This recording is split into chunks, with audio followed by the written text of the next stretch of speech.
अस्सलाम वालेकुम नाजरीन, उम्मीद है आपको हमारी वीडियोस पसंद आती होंगी। बर वक्त वीडियोस देखने के लिए सब्सक्रिप्शन के बटन को प्रेस करें और बेल आइकन को दबाना मत भूलें। आइए चलते हैं अपने बकिया हिस्से की तरफ।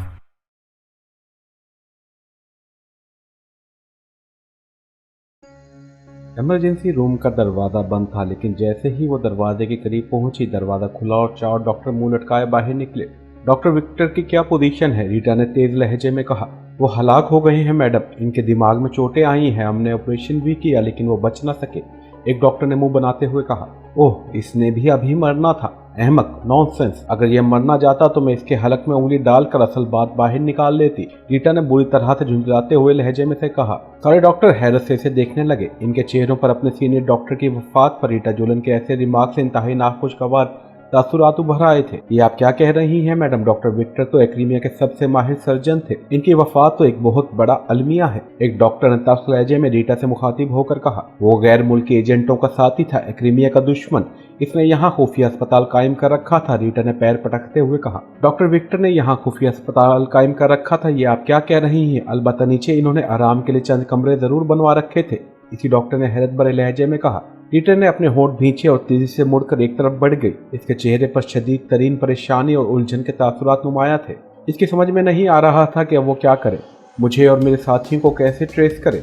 बहरहाल अब इसे अपने साथियों की तरफ से रिपोर्ट का इंतजार था, क्योंकि इसे अब भी यकीन था कि मैं और मेरे साथी अस्पताल के अंदर ही कहीं छुपे होंगे। इसके साथी अभी तक वापस नहीं आए थे, शायद अभी चेकिंग जारी थी, और जाहिर है अस्पताल काफी बड़ा था, इसलिए वक्त तो लगना था। लेकिन इस वक्त वो इंतहाई बेचैनी और इस्तराब में मुब्तला थी और अपने आप को इंतहाई बेबस सा महसूस कर रही थी। इसी लम्हे जॉनसन तेजी से दौड़ता हुआ आया। इसे देखकर रीटा चौंक पड़ी। क्या हुआ, कुछ पता चला इनका? रीटा ने कहा। एक एम्बुलेंस यहाँ से रवाना हुई है मैडम, इसमें 6 जख्मियों को ले जाया गया है। 3 शदीद जख्मी थे, जबकि बाकी 3 के जिस्मों पर पट्टियां बंधी हुई थी। जख्मियों में 2 औरतें 4 मर्द शामिल हैं। मुझे शक है कि ये पाकिस्तानी एजेंट ही हैं, जॉनसन ने कहा तो रीटा उछल पड़ी।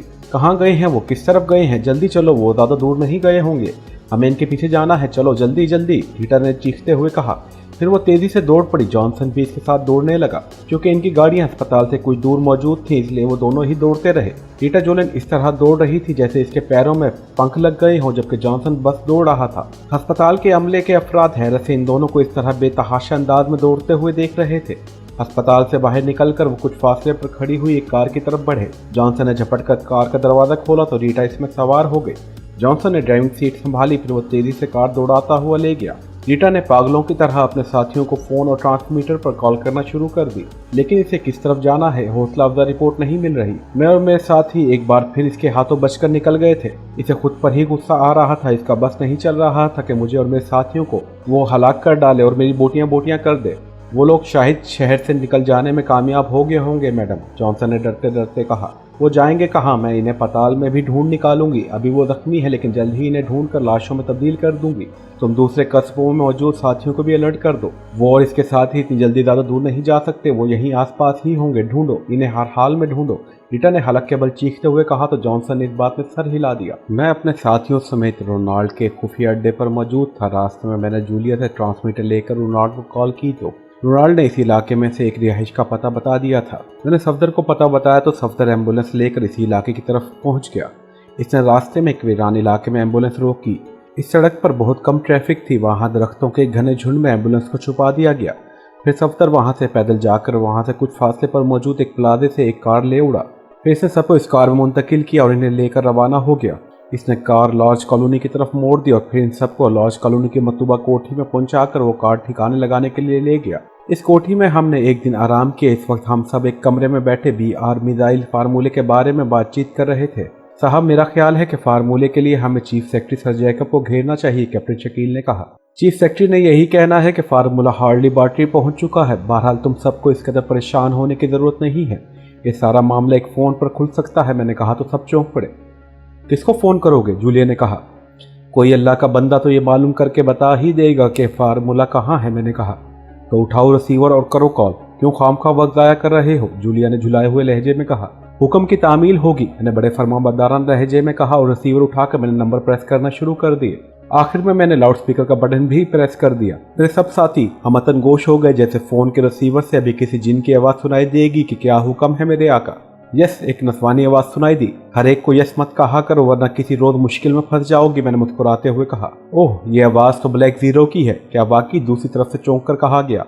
अरे मेरी आवाज इतनी भी करख्त नहीं है कि तुमने इसे इतने तवील अरसे के बाद भी याद रखा, मैंने मुंह बनाते हुए कहा तो दूसरी तरफ से बोलने वाली हंस पड़ी। मुझे चूंकि तुम्हारी एक्रीमिया में आमद का इल्म हो चुका है इसलिए मैंने फौरी तौर पर ही आवाज पहचान ली है, दूसरी तरफ से कहा गया। तुम्हें यह भी तो मालूम होगा कि मैं कहाँ पर हूँ और एक्रीमिया पहुँचने के बाद अब तक मैंने क्या कुछ किया है, मैंने कहा। जाहिर है मैडम खलीफा से ये बातें कैसे छुप सकती हैं, दूसरी तरफ से हंसते हुए कहा गया। कमाल है, इस कदर माहिर नजूमी रहते हैं एक्रीमिया में, इसका मतलब है कि दायचा बनवाने की फीस का बंदोबस्त कर लिया जाए। आपसे इस बार डबल फीस ली जाएगी क्योंकि आपने अब तक जो कुछ किया है इससे पता चला है कि आप अब सिर्फ दौलत कमाने के लिए पाकिस्तान सीक्रेट सर्विस के साथ काम कर रहे हैं, वरना ये कैसे हो सकता है कि थर्ड क्लास गुंडे प्रिंस ऑफ ढम को धोखा दे जाएं और प्रिंस ऑफ ढम मुंह उठाए इस तरफ को ही चल पड़े जिस तरफ इसको हाँका चाहे। अरे अरे, गजब खुदा का, कुछ तो खुदा का खौफ करो। मेरे साथी पहले ही मुझसे नाराज हो रहे हैं कि मैंने अब तक यहाँ पहुँचकर कुछ नहीं किया। तुम ये बात करके इन्हें मजीद शय देना चाहती हो, मैंने घबराए हुए लहजे में कहा, जबकि मैडम खलीफा की बातें सुनकर जूलिया, साले और तनवीर तीनों के चेहरे पर हैरत के तासुरात उभर आए थे। जबकि सफदर ने मायने के अंदाज में कैप्टन शकील की तरफ देखा तो कैप्टन शकील बेख्तियार मुस्कुरा दिया। इन्होंने तो नाराज होना ही था, बहरहाल आपने फ़ोन क्यों किया है? आप खुद क्यों नहीं आए मेरे पास? मैडम खलीफा ने कहा। पिछली बार तुमने जो कॉफ़ी पिलाई थी वो इस कदर बदजायका और कड़वी थी कि 2 साल गुजर जाने के बावजूद मेरे मुंह का जायका ठीक नहीं हो सका। अब भी हलक में कड़वाहट महसूस होती है, इसलिए मजबूरी है, फ़ोन पर ही गुजारा करो, मैंने कहा तो दूसरी तरफ से मैडम खलीफा बेख्तियार हंस पड़ी। काफ़ी तो आपको पीनी ही पड़ेगी। बहरहाल इतना तो बता दूँ, फार्मूला अभी तक डॉक्टर शेफर्ड के पास है लेकिन वो ना अपनी रिहाइश गाह में है और ना ही फार्मूला लेकर लेबॉर्ट्री पहुंचा है। इस बारे में सिर्फ ये मालूम हुआ है कि इसे चीफ सेक्रेटरी के कहने पर गायब करके फार्मूले समेत किसी महफूज मकाम पर मुंतकिल कर दिया गया है ताकि आप और आपके साथी इसकी रिहाइश गाह या लेबॉर्ट्री में पहुंचकर इससे फार्मूला हासिल न कर सकें। बाकी बातें मजीद बदजायका कॉफ़ी पीने के दौरान ही हो सकती हैं, तब तक गुड बाय, दूसरी तरफ से कहा गया। इसके साथ ही राब्ता ख़त्म हो गया। मैंने एक तवील सांस लेते हुए रिसीवर रख दिया। लेडीज़ क्लब की मालिक है, पहले ये एक्रीमिया की स्पेशल एजेंसी की चीफ थी, फिर रिटायर्ड होकर इसने ये क्लब खोल लिया है।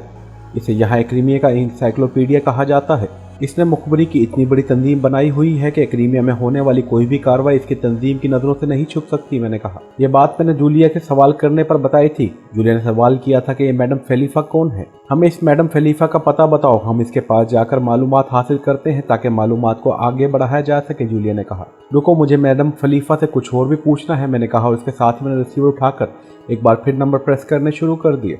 आखिर में मैंने लाउड का बटन भी प्रेस कर दिया। यह राब्ता होते ही मैडम खलीफा की आवाज़ दोबारा सुनाई दी। मैं बोल रहा हूँ, इस बार मैंने संजीदा लहजे में कहा। सॉरी प्रिंस, इस तरह संजीदगी से काम नहीं चल सकता, आपको बदजायका कॉफ़ी दोबारा पीनी ही पड़ेगी, दूसरी तरफ से मैडम खलीफा ने कहा। इसका मतलब है कि अब तुम्हारा वाकई रिटायरमेंट का वक्त आ गया है, मैंने इस तरह संजीदा लहजे में कहा। क्या मतलब? मैडम खलीफा ने कदरे बुखलाए हुए लहजे में कहा। मतलब यही है कि तुम्हारा क्या ख्याल है कि जो लोग हमारे पीछे हैं इन्हें इस बात का पता नहीं होगा कि तुम्हारा मुझसे राब्ता है, तो क्या वो तुम्हारी निगरानी नहीं कर रहे होंगे? और तुम्हारे साथ साथ मुलाकात के बाद सरकारी लोग तुम्हारे खिलाफ क्या एक्शन ले सकते हैं ये तुम भी जानती हो, मैंने मुंह बनाते हुए कहा। सरकारी लोगों की मुझे फिक्र नहीं है, लेकिन आपकी बात दुरुस्त है, कुछ पेचीदगियां बहरहाल पैदा हो सकती हैं। ठीक है, इस तरफ वाकई मेरा ख्याल नहीं गया था। हालांकि मुझे इतला भी मिल चुकी है कि ब्लैक स्काई नामी एजेंसी रेड सैटेलाइट से आपकी बाकायदा निगरानी कर रही है, दूसरी तरफ से कहा गया तो मेरे साथी एक बार फिर चौंक पड़े। मैंने भी रेड सैटेलाइट की चेकिंग देख ली है। इसकी निशानी ये है कि जहाँ सब्जा होता है वहाँ सब्ज पत्तों पर सुर्ख रंग के डॉट्स बन जाते हैं और इनमें चमक आ जाती है, जिससे इर्द गिर्द के इलाके को चेक किया जा सकता है। और यहाँ जितना भी सब्जा है इन पर सुर्ख डॉट मौजूद हैं। इसलिए मैं तुम्हें फ़ोन कर रहा हूँ कि रेड सैटेलाइट में बातचीत कवर नहीं हो सकती और इन्हें यकीनन इस बात का ख्याल नहीं आ सकता कि मैं तुम्हें फ़ोन भी कर सकता हूँ, वरना वो लाजमन फ़ोन भी टैप करने का बंदोबस्त कर लेते, मैंने इस बार मुस्कुराते हुए कहा। अब आप मजीद शर्मिंदा न करें, अब मैं आपकी जहानत का मुकाबला तो नहीं कर सकती, दूसरी तरफ से कहा गया तो मैं बेख्तियार हंस पड़ा। मैं वाकई नहीं चाहता था कि आपको शर्मिंदा होने का मौका दूं। तुम सिर्फ इतना बता दो कि अगर हम यहाँ से निकलना चाहें तो तुम इसके लिए हमारी क्या मदद कर सकती हो, मैंने कहा। आपने जब निकलना हो मुझे बता दें, मैं इंतहाई महफूज तरीके से आपको यहाँ से निकाल कर ले जाऊंगी। ठीक है, तो फिर मैं जल्द ही तुमसे रब्ता करूंगा, तुम अपनी कड़वी कॉफ़ी तैयार रखना, मैंने मुस्कुराते हुए कहा। ठीक है, मैं कोशिश करूंगी कि कॉफ़ी कड़वी ना हो, इसमें कोनीन मिलाकर आपको दूंगी, मैडम खलीफा ने हंसते हुए जवाब देते हुए कहा। शुक्र है तुमने जहर डालने की बात नहीं की, लेकिन अगर तुम ऐसा करोगी तो मैं तुम्हारे कप के साथ अपना कप बदल लूंगा, मैंने इसी तरह मुस्कुराते हुए कहा तो दूसरी तरफ खलीफा बेख्तियार खिलखिलाकर हंस पड़ी। मैं जानती थी आप ऐसा ही कुछ करेंगे, इसलिए मैंने एहतियातन कोनीन की बात की थी, खलीफा ने हंसते हुए कहा तो मैं भी हंस पड़ा। अच्छा ये बताओ कि कर्नल मॉर्गन का राइट हैंड रॉजर कहाँ है, इसके बारे में कोई मालूमात है तुम्हारे पास? मैंने कहा जी हाँ, इसका headquarter stone building almond road पर है, लेकिन वो इन दिनों वहाँ नहीं होता। इसने इस वक्त तक के लिए अपने आप को अंडरग्राउंड कर लिया है जब तक आप और आपके साथी एक रीमा में मौजूद हैं, मैडम ने कहा। और यही हाल यकीन चीफ सेक्रेटरी सर जैकब का भी होगा, मैंने कहा। हाँ, चीफ सेक्रेटरी सर जैकब और रॉजर दोनों ही अंडरग्राउंड हो चुके हैं, मैडम ने कहा। अब इस डॉक्टर शेफर्ड के बारे में भी कोई टिप दे दो, इसे कहाँ छुपाया जा सकता है, मैंने कहा। आप मेरी बात का यकीन करें, मैं इसके बारे में वाकई नहीं जानती। अगर जानती होती तो आपको ज़रूर बता देती, मैडम ने कहा। ओके, बेहद शुक्रिया। और कुछ हुआ हो या ना हुआ हो, कम से कम मैं बद जायका कड़वी कॉफ़ी पीने से तो बच गया हूँ। गुड बाय, मैंने कहा और इसके साथ ही मैंने रिसीवर रख दिया। हैरत है, वैसे तो ये मैडम फेलिफा सब कुछ जानती है, लेकिन जब कोई काम की बात पूछो तो अंडरग्राउंड कहकर बात ख़त्म कर देती है कि इसे नहीं मालूम कि ये लोग अंडरग्राउंड होकर कहाँ मौजूद हैं। जूलिया ने कहा, वो पाकिस्तान की नहीं, क्रीमिया की शहरी है। मेरे एहसानात उतारने के लिए वो बुनियादी बातें बता देती है। और बस, मैंने मुस्कुराते हुए कहा, साहब अब असल ट्रैक यही सामने आया है कि हम इस डॉक्टर शेफर्ड को ट्रेस कर सकें। वो फार्मूला समेत कहाँ मौजूद है, लेकिन ये रेड सैटेलाइट का क्या मतलब है? सफदर ने पूछा। रेड सैटेलाइट एक रेज है जो सैटेलाइट के थ्रू फैलाई जाती है। इस रेज से किसी भी इंसान की नकलो हरकत का पता लगाया जा सकता है, लेकिन इसके लिए ज़रूरी है कि जिसे फॉलो करना है वो नज़रों के सामने हो। किसी एक को मार्क करने के लिए इन्हें रेड सैटेलाइट से एक फ़र्द को चेक करना पड़ेगा। रेज सिर्फ मंजर ट्रांसमिट कर सकती हैं, आवाज़ को ट्रांसमिट नहीं कर सकती। तो क्या हम जैसे ही इनके खिलाफ कोई हरकत करेंगे तो इन्हें इल्म हो जाएगा? जूलिया ने कहा। चूँकि इन्होंने हमें अपना टारगेट बनाया हुआ है, इसलिए अब टोरंटो में हमारी हर हरकत इनकी नज़र में होगी, मैंने कहा। इस चेकिंग से बचने के लिए हम बज़ाहिर नाकाम यहाँ से वापस चले जाएं और फिर नए मेकअप में दोबारा यहाँ आएँ, सफदर ने कहा। नहीं, ऐसा सोचना ही बुज़दिली है। अगर इन्हें मालूम होता तो होता रहे, इस तरह वो खुलकर सामने आ जाएंगे, तनवीर ने कहा। सफदर की बात दुरुस्त है, वाकई सिचुएशन से निकलने का यही रास्ता है, जूलिया ने कहा। तो तनवीर होड़ बीट कर रह गया। इसका एक बड़ा आसान हल मौजूद है, मैंने कहा। वो क्या? जूलिया ने चौंक कर पूछा। रेड सैटेलाइट को धोखा दे दिया जाए, मैंने बड़े सादा से लहजे में कहा। वो कैसे? क्या तरीका है इसका? जूलिया ने पूछा। हम सीक्रेट वुमेन बन जाएं तो रेड सैटेलाइट हमें चेक नहीं कर सकेगा, मैंने मुस्कुराते हुए कहा। क्या मतलब? तुम क्यों सीधी तरह बात नहीं कर सकते? जूलिया ने कहा। मतलब है कि हम अगर मेकअप कर लें तो हम सीक्रेट वुमेन बन जाएंगे, मैंने कहा। लेकिन वो हमें मेकअप करता देख लेंगे, फिर कैसे छुप सकेंगे? जूलिया ने कहा। खिड़की बंद कर दो, रेड सैटेलाइट की आंखें बंद हो जाएंगी। इसके बाद जब हम बाहर जाएंगे तभी वो हमें कवर कर सकेंगे। लेकिन इस सूरत में जब हम इन्हीं शक्लों में हुए, क्योंकि हमारी यही शक्लें इन्होंने रेड सैटेलाइट कंप्यूटर में फीड की होंगी, मैंने मुस्कुराते हुए कहा। ओह, फिर तो वाकई आसानी से रेड सैटेलाइट को धोखा दिया जा सकता है, जूलिया ने एक तवील सांस लेते हुए कहा। लेकिन साहब, हमें यहाँ से जाने से पहले लाइन ऑफ एक्शन बना लेना चाहिए, सफदर ने कहा। लाइन ऑफ एक्शन क्या तैयार करना है? सीधी बात है कि डॉक्टर शेफर्ड को ट्रेस करना है और इससे मास्टर माइक्रोफिल्म लेकर मास्टर मिशन को मुकम्मल करना है और बस, जूलिया ने कहा। तो मुस्तमिद तब ने इस तरह बात में सर हिला दिया जैसे सब इसकी बात से मुत्तफिक हों। इसके साथ ही सफदर उठ खड़ा हुआ। इसने कमरे की खिड़कियां दरवाजे बंद करने शुरू कर दिए ताकि वह इत्मीनान के साथ नया मेकअप करके वहां से निकल सके। टेलीफोन की घंटी बजते ही रीटा ने हाथ बढ़ाकर रिसीवर उठा लिया। बर्मन बोल रहा हूँ मैडम, दूसरी तरफ से एक मर्दाना आवाज़ सुनाई दी। यस, क्या बात है, क्यों कॉल की है? रीटा ने हैरत भरे लहजे में कहा। रेड सैटेलाइट चेकिंग नाकाम हो गई है मैडम, पाकिस्तान सीक्रेट सर्विस अचानक गायब हो गई है, दूसरी तरफ से कहा गया। तो रीटा बेख्तियार चौंक पड़ी। रेड सैटेलाइट चेकिंग नाकाम हो गई है? वो कैसे? रेड सैटेलाइट से तो ये लोग कभी गायब ही नहीं हो सकते, रीटा ने हैरत भरे लहजे में कहा। ये लोग लॉर्ड्स कॉलोनी की एक रिहाइश गाह में मौजूद थे। इन्हें इनकी तादाद को बुनियाद बनाकर चेक किया गया था। इनकी तादाद 6 थी, जिनमें 2 औरतें और 4 मर्द थे। 6 के 6 अफराद जख्मी थे। मजीद चेकिंग के लिए हमने इन्हें मार्क कर लिया था और इस इलाके और इनकी रिहाइश गाह को घेरने की प्लानिंग की जा रही थी। वो सब एक कमरे में मौजूद थे। चूंकि कमरे की खिड़की खुली हुई थी, इसलिए इन लोगों की तमाम हरकत स्क्रीन पर नजर आ रही थी। शदीद जख्मी आदमी, जिसे ब्लैक जीरो समझा जा रहा था, इसने 2 बार किसी को फ़ोन किया। इसके बाद वो बैठे बैठे बातें करते रहे। फिर अचानक एक आदमी ने उठकर खिड़कियां और दरवाजे बंद कर दिए और यहाँ हमारी स्क्रीन ऑफ हो गई। हमने नॉर्मल निगरानी पर वहाँ मौजूद अपने आदमियों को अलर्ट कर दिया, लेकिन फिर इनकी तरफ से रिपोर्ट आई कि रिहाइशगाह खाली है। ये लोग गायब हो चुके हैं, जबकि इस सारे इलाके में अंदर और बाहर वसी रेंज में टारगेट रेस मौजूद हैं। लेकिन ये लोग बाहर नहीं आए। पूरे इलाके में इन्हें तलाश किया गया है, लेकिन वहाँ इनका कोई सुराग नहीं मिला। इसका मतलब है इन्हें रेड सैटेलाइट की चेकिंग के बारे में इल्म हो गया था और इन्होंने किसी तरह रेड सैटेलाइट को डॉय दे दिया है। मैंने इसलिए आपको कॉल किया है कि अब क्या किया जाए, बर्मन ने कहा। यह मालूम हुआ है कि 2 बार किसको फ़ोन किया गया, रीटा ने पूछा। फ़ोन टेप नहीं किया गया था मैडम, ताकि इन्हें निगरानी का इल्म ना हो सके, लेकिन फ़ोन एक्सचेंज में कोठी का नंबर और टाइम बताकर वो नंबर मिल गए हैं जिस पर इस कोठी से कॉल की गई थी। और इन नंबरों के मुताबिक दोनों बार एक ही नंबर पर कॉल की गई थी।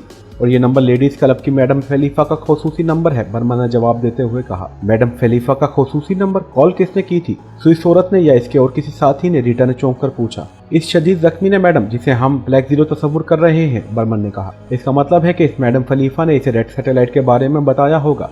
मैडम खलीफा को यकीनन इतला मिल गई होगी, रीटा ने होंठ चबाते हुए कहा।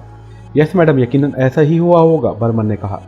ठीक है, तुम इन्हें शहर में तलाश करो, इनके कदो कामत भी तुम्हें मालूम है और इनकी तादाद भी, और सबसे अहम बात वो जख्मी है, इसलिए इन्हें तलाश करना मुश्किल ना होगा, रीटा ने कहा और उसके साथ ही इसने कीडल दबा दिया। यस, दूसरी तरफ से एक जनाना आवाज़ सुनाई दी। रीटा बोल रही हूँ खलीफा, रीटा ने कदर सख्त लहजे में कहा। ओह, तुम खैरियत से? कैसे कॉल की है तुमने? दूसरी तरफ से कहा गया।